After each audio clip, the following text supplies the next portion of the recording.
So, I've been gone for a while and Cricket stuff seems to have gotten worse as they are now teaching kids about Islam. Now, she's not teaching them about, Muhammad being a mass murderer, raping the children. Oh no, it's complete propaganda. So, let's jump right in and see what's going on. There are also lots of different kinds of religions. There's Judaism, Islam, Christianity, Buddhism, Hinduism, paganism, Baha'i, indigenous religions. There are hundreds of different religions from lots of different cultures. Wow! Over the next few episodes, we'll talk about the three major religions: Islam, Judaism, and Christianity. I've always taken umbrage to Islam being classified as a religion. It's more of a theocracy, as it has a complete set of laws in which you need to follow. And I love it how she's teaching about Islam first. Out of all the religions, why would you pick that one? As it seems to be, probably one of the worst religions out there at the moment, if not the worst. You ready to meet today's special guest? Yes, yes, yes! Hi, Blair. Hey, how are you doing? Hi, Blair. Hey, Teddy. Okay, what are your pronouns and how do you identify? You ruthless, heartless bastard! Just kill me now. Just kill me now. I'm done. It's still with that. What do you identify as? And what are your pronouns? No one ever says that. If a child says that to you, just take them aside and explain that they're going to be beaten up in school if they go around and start saying that shit. It's just so cringy, Lindsay. What the fuck are you doing? Thanks for asking, Teddy. Very considerate. My pronouns are she, her, and I identify as a black, queer Muslim woman. What? How is she black? Come on, she's white. What the fuck? Do we have another Sean King on our hands here? And I'm sorry, how is it going being a queer Muslim? That sort of doesn't really seem to work that much. Come on, she is not black at all. This is ridiculous. Oh, cool. That's a new word. What does Muslim mean? Muslim refers to somebody who practices the religion of Islam. That's one of the religions you talked about, Lindsay. That's right, Teddy. Blair, can you tell us a little bit about what being Muslim means to you? Sure. Well, being Muslim to me is a very important part of my identity and part of my life. I converted to Islam in 2015, which means I took the Shahada and basically said that I view Allah as God. I'm just going to say this right now. If there is by chance a God and Allah is the one true God, we're all completely fucked. We should all just give up right now. Luckily though, there's basically no chance of that actually being true, so we're safe. And I spend 5 times a day praying. I fast during Ramadan. I give back to people who are less fortunate. And I think Yeah, because charity is just a massive part of the Islamic religion. You do realize most Islamic charities just help other, Muslims. They're not really big on helping out people that don't follow Allah. And they're not really that big on charity either, to be honest. I think being a Muslim is a lot about doing service and being a good person. Cool. And what do you wear on your head? Well, I'm wearing a beret right now, but what I'm doing is observing hijab, or wearing a head covering. What was that word again? A hijab. I'm sorry, black woman, but maybe you should visit Saudi Arabia. I hear it's just fantastic this time of year. Or maybe Syria, Iran, Iraq. Why don't you wear that over there? See how they, receive that. As it's pretty lucky that you're in the West, as I think you would probably be fucking killed if you tried that over there. That's the covering I wear over my head, that other Muslim people wear over their head as well. It's called a hijab. So this is what a traditional hijab looks like, but it doesn't have to be just that. It can be a baseball hat, it can be anything. Doesn't it get hot under there? Yes, it does. But there's so many different ways to wear a hijab. You can wear a baseball cap, like I said. No, you can't. Maybe in the West where, actual Islam isn't really practiced. But once again, try doing that in Saudi Arabia. And guys, that book, she actually wrote that. So please try and guess what it's actually going to be titled. It's actually not as hard as you think. But yeah, don't skip to the end and cheat. Just guess. See what you think.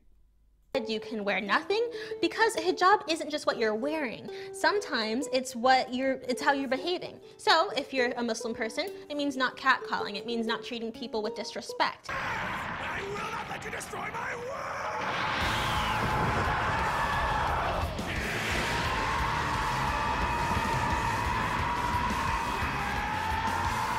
Unless you're a kafir, then you can go fuck yourself. Or say anything bad about Islam, then you can go fuck yourself. And the hijab is not actually a choice in any sort of Islamic country. It's a symbol of oppression. This is just pure propaganda. This is disgusting for them teaching this to kids. As why pick Islam first? Why pick the shittest religion first? Why pick the religion that literally oppresses women on a daily basis first? And be the kids and like, oh, it's great, you know, yeah, Muslims just charity, you know. Oh, you can wear the hijab, I can't wear the hijab. It doesn't matter whatsoever. It means behaving in a way that is modest throughout your life, not just in what you're wearing. But the funny thing for me is whenever it's rainy or it's cold out and everyone puts something over their head, and I'm like, oh, look at all the Muslims. What is she talking about? I'm sorry, wearing a hat does not make other people Muslims.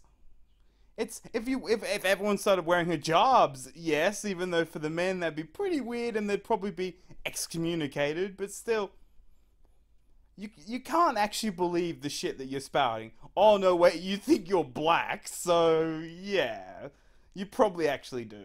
Is it hard to put on?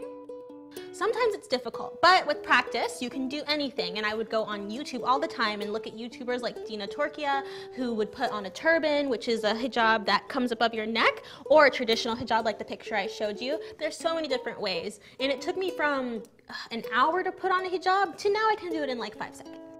Do you have to wear it all the time, even when you sleep? Nope, not when I sleep and not when I shower. I think something really important about hijab is that it's a personal choice. It's a conversation that you're having with God, that you're having with yourself on a daily basis. So it's actually not a personal choice in any Islamic country just on the face of the earth. It's forced on them. Have you seen the women that are, you know, ripped off the hijabs and then were taken away by the Islamic police and were never seen again? But yeah, no, it's a choice. Finally, please, Saudi Arabia, I hear it's a bastion of freedom.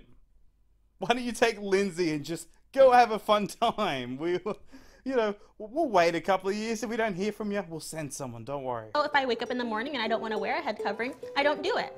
But if I do, then I want to wear it, you know? But sometimes when I go to sleep, I do wear a head covering called a bonnet, and that's something that a lot of black women wear to keep their hair in place. Did that answer all of your questions, Teddy? Yeah, that's it. Oh, I'm so glad to hear that. You know, being Muslim is a big part of my identity, so is being religious. And I'm also queer, black, and an activist. Yeah, activist, just like us, Teddy. Of course you are. You are not black. You do not look black. Were you like 1/20th black or something? Is that sort of what you have to be now? Oh, I'm 100th black, so I'm a black person. Yeah, I don't think it really makes much sense. And of course she's an activist, because like I said, she wrote a book. And it's not disgusting whatsoever. And all of my identities work together to make me who I am. I like to think of it as a big flower, where one of the petals is me being religious, one of the petals is me wearing a head covering, one of the petals is me being black, queer, Muslim, etc.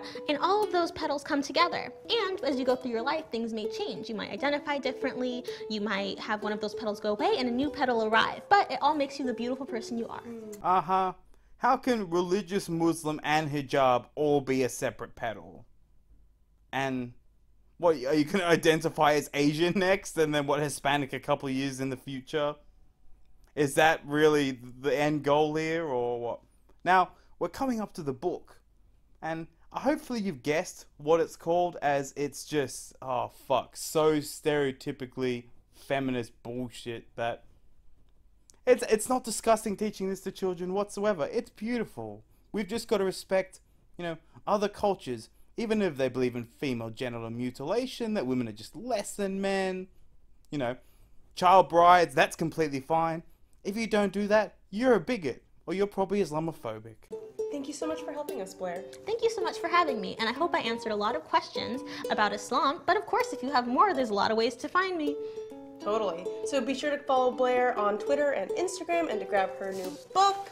Modern Herstory, and So yeah, it was called Modern Herstory: Stories of Women and Non-Binaries Rewriting History. Just, the fuck? Really?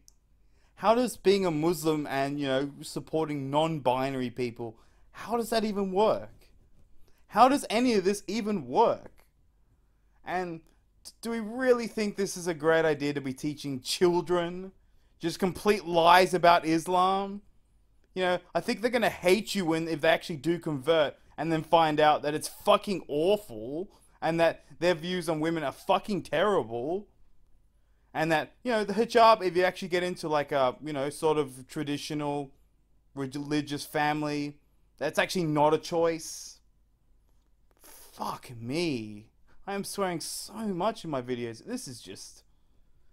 You just never cease to amaze me. Really, you don't. You just, you know... I think you can't get worse, and then you do. that has stories of women and non-binary people rewriting history.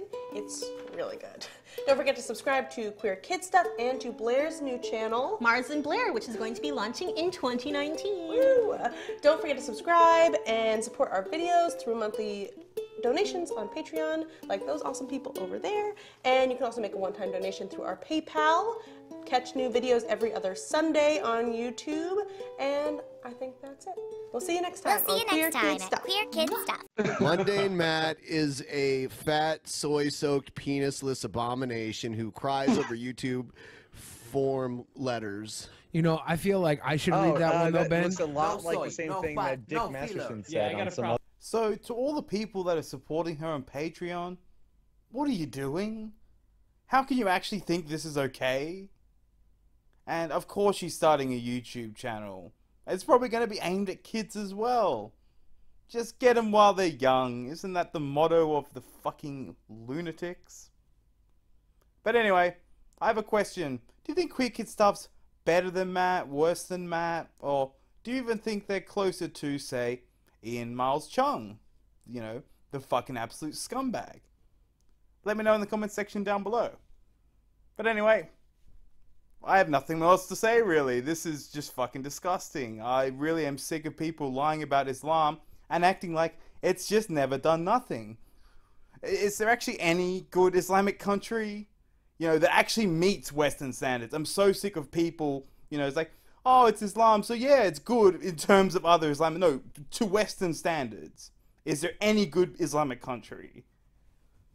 I really don't think there is. But anyway, guys, I'm trying to fix my audio, so hopefully this sounds okay, and I'll catch you later.